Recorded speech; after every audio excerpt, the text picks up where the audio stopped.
Good morning. How are you? I'm good. How are you? I am good. Honestly, I was freaking out today because I'm like, Katie's going to be in my house. Do I prepare tea? Do I prepare coffee? What do I do? It's a lovely home. Thank you for having me. I am a die-hard Katie stan. When they announced that you were going to be the Bachelorette, I was like, yes, Katie deserves love. So how's the entire journey been so far for you? Right now, it just feels like a dream. Like it came and went, and to watch it tonight, I'm just really excited. When I saw the promo, I mean, obviously I was already thrilled when they announced you, and then I saw the promo and I was like, wow, hot, steamy makeup sessions. So many. So many. So, I mean, now that you've gone through the entire process, was the physicality on your season really that intense? And I know you have such a short amount of time. So, how long did it take you to get to the point of like, yes, I would really like to kiss you? I mean, I kiss on the first night. I think having chemistry is very important, and a kiss tells you a lot. Is this a dream? I don't know. The show can be pretty intense because you're just surrounded by cameras all the time. So did you at all feel uncomfortable being followed around by cameras, having those intimate moments being filmed? And then what was your reaction when you watched it back for the first time? In the moment, I'm truly in the moment. Like I don't notice cameras. Watching it back, there was one scene where this guy is lifting my dress up and you see my Spanx. And I'm like, wow, that was like really intense. Did you laugh or did you cringe? Oh, I was all for it. I mean, let's be real. Like that was a steamy makeout. I know this entire process must have been a real whirlwind for you because now you're on the opposite side, right? So you have all these guys like vying for your love. So does that cause confusion in your head at all? Because you have, again, such a short amount of time to make connections. And did you even feel the need to like tiptoe around other people's feelings if you knew that they weren't the ones for you, or you just like, nah, go home? Yeah, if I didn't feel it, I was very quick to send them home. But also, there were multiple men where I was having a strong connection with, and that was definitely the hardest part of my entire experience. How do you gauge that? How do you get around that? Because having strong feelings for one person is already intense enough. But now that you have like multiple strong feelings for multiple different people, how are you processing that in your head? Honestly, I kind of ignored it until like the later half of my journey. And then I had to remind myself, like, okay, who is it I could be engaged to? Who is it I could spend the rest of my life with? And I really had to look at it that way. And for me, that was very hard because I do fall in love with more than one person. I feel like on every season, there's always a few people who aren't there for the right reasons. So how easy was it for you to spot the guys that were not there for the right reasons?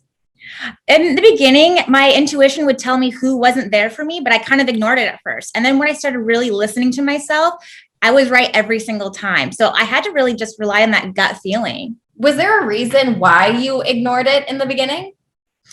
I wanted to be open and it's like, well, this is a weird experience. Maybe I'm just like uncomfortable or insecure. And then I was like, no, I was just right about this guy. Send him home.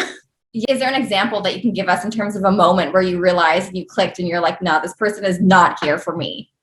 I mean, I'll say there's one guy who I was really into and I was ignoring those red flags, that intuition. And eventually that catches up to both of us.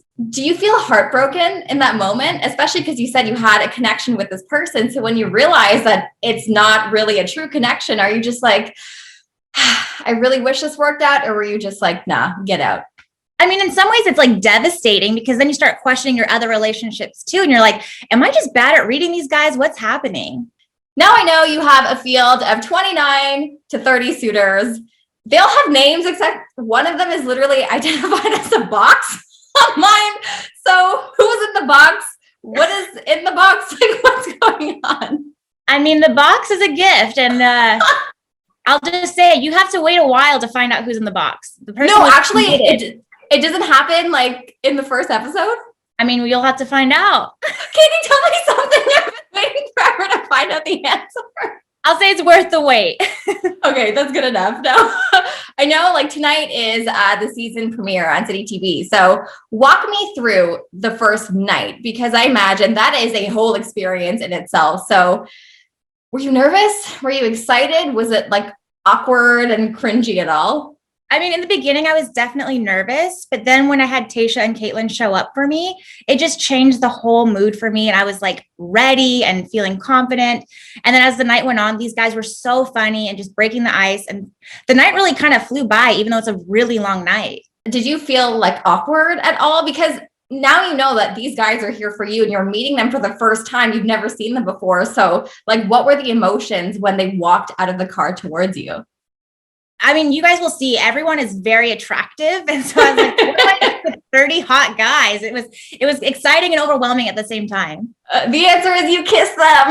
Yes. As many as possible. I know you mentioned that, Tayshia was there as well as Caitlin. And I know they were stepping in for Chris in the season. So what was it like having them around? And were they mentors for you throughout the season?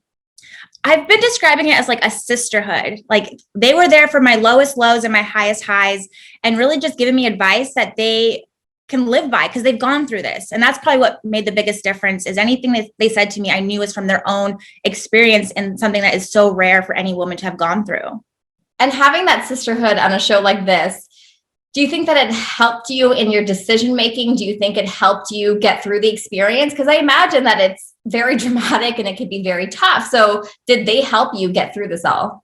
Oh, absolutely. If it wasn't for them, I would not have been able to finish this from start to end, to be honest. Last question. Are you happy with how the season went? Can you show us your ring? Isn't it awkward that you have to take off your ring for these interviews?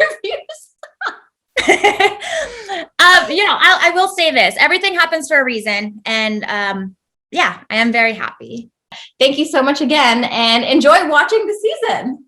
Yes, thanks for having me. And make sure to tune into the season premiere tonight.